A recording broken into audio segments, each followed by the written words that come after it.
اگر آپ اس کو اس لیے یاد کریں کہ آپ اس سے پیار کرتے ہیں، محبت کرتے ہیں، اور اس لیے اس کی عبادت کریں کہ وہ آپ کا رب ہے اور لائق عبادت ہے، تو وہ آپ کی ضروریات کا از خود خیال کرے گا۔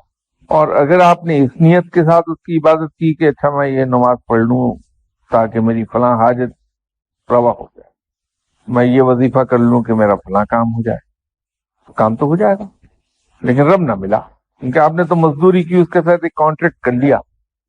کہ میں یہ عبادت کروں گا تو میرا یہ کام کر دینا۔ آپ نے عبادت کر لی، اس نے وہ کام کر دیا،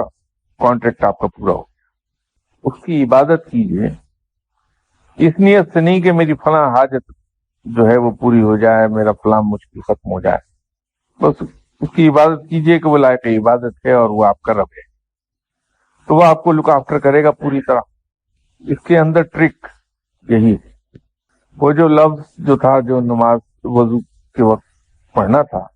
تو بعد میں بہت عرصے کے بعد پھر ہم نے ڈسکلوز کر دیا تو وہ اس میں اعظم تھا۔ تو بعد میں انہوں نے بتایا کہ میاں تمہاری تو شکل مجھے بہت عرصہ پہلے دکھائی گئی تھی کہ تمہارا حصہ میرے پاس ہے،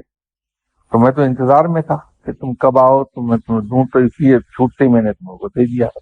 وہ تم نے ضائع کر دیا۔ میں نے کہا مجھے کیا لینا تھا اس میں آدم سے، مجھے کام تھوڑی کوئی کرانے، وہ اللہ نے اچھا ہی کیا کہ کیا۔ وہ اس میں یہ ہے کہ کچھ ایسی عبادات ہیں،